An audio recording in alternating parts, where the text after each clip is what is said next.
In a city filled with secrets, it's the quietest ones that scream the loudest. Detective Ethan Graves had spent years walking these streets, uncovering lies and chasing shadows. But this case, Victoria Langston's murder, was different. It wasn't just about money or power. This was personal. And the deeper Graves dug, the more dangerous the game became. Morning, outside Victoria Langston's gallery. Victoria Langston's gallery stood silent in the morning light, its once vibrant windows now dark and uninviting. The art that had once filled the space with life was hidden behind locked doors and shuttered windows. Graves had come here looking for answers. He knew that somewhere inside, Victoria had left a trace of her secrets, something that could tie Mr. H to her death. The gallery was a labyrinth of shadows and memories, filled with paintings that seemed to watch Graves as he moved through the rooms. The air was thick with dust and the faint smell of oil paint, but beneath it all, Graves could sense something else, something hidden just beneath the surface. Victoria had been meticulous, every detail of her life, every transaction, every relationship cataloged in notebooks and ledgers. But there was one file buried deep in the drawer that caught Graves' attention. It was marked only with a single letter. Inside the folder were contracts, emails, and photos, evidence of a partnership between Victoria and a man named Harrison. But this wasn't just a business deal. It was something darker, something twisted. Graves knew that whatever had bound them together had also led to Victoria's death. Graves had what he needed, proof that Victoria and Harrison were connected. But now the question was how far that connection went, and what Harrison was willing to do to keep it buried. Police station, Graves' office. Afternoon, back at the station, Graves studied the documents carefully. The deeper he looked, the more he realized that this wasn't just about Victoria and Harrison. There were others involved, business partners, investors, people with a lot to lose if the truth ever got out. The call came from Dr. Claire Mason at the morgue. She had more information about the drug found in Victoria's system. It wasn't something they saw every day, an untraceable sedative, designed to leave no trace. Whoever had killed Victoria had been careful, precise. This wasn't a crime of passion. It was a calculated move in a much larger game. Graves knew he was dealing with someone dangerous, someone who had planned every detail of Victoria's death.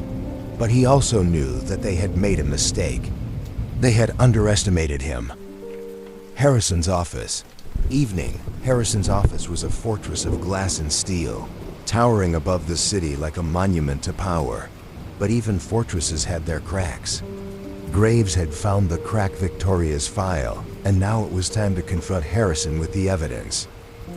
Harrison was waiting for him, seated behind a sleek glass desk, his eyes calm and cold. He didn't flinch as Graves entered, didn't show a hint of fear. But Graves could see it, just beneath the surface. Harrison was worried. He just didn't want to admit it. "We both know Victoria didn't die by accident," Graves said, his voice steady. "And we both know you had something to do with it." Harrison's response was smooth, as expected. He denied everything, claiming that his relationship with Victoria had been purely professional. But Graves wasn't buying it. The proof was right there on the desk, contracts, emails, photos. It was all there, laid out in black and white. Harrison leaned back in his chair, his eyes narrowing as he studied Graves. "You're digging into things you don't understand, detective," he said, his voice low and dangerous. "I'd be careful if I were you. Some secrets are better left buried." Graves didn't flinch. He'd heard threats like that before. But as he stepped out into the hallway, he couldn't shake the feeling that Harrison was right about one thing. This case was bigger than he had imagined. And the deeper he dug, the more dangerous it became. Alleyway outside Harrison's office. Night. Graves stepped into the cold night air. The rain falling harder now, drenching the city in darkness. He had pushed Harrison, but he knew it wasn't enough. Harrison was connected, protected. But that didn't mean he was untouchable. Graves' instincts kicked in as he heard the sound, just for a moment. A car engine revving too fast. He turned, eyes narrowing, just in time to see a dark sedan speeding down the alley toward him. He hit the ground hard, the breath knocked out of him as the car sped past, its headlights vanishing into the rain. For a moment, everything was quiet, the only sound the steady drip of water from the alley's rooftops. Someone had tried to silence him, but whoever it was, they had failed. Graves wiped the rain from his face, his mind already racing with possibilities. The warning had been clear, he was getting too close to the truth.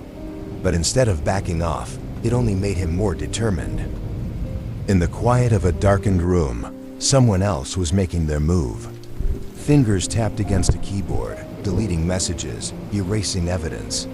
A phone rang, and once again, a familiar voice answered.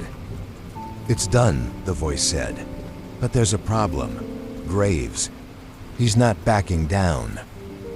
Graves had survived the first attempt on his life, but the danger was far from over.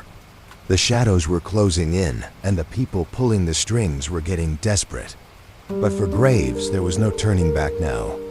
The truth was out there, somewhere in the dark, and he wouldn't stop until he found it. Next time, on Silent Shadows.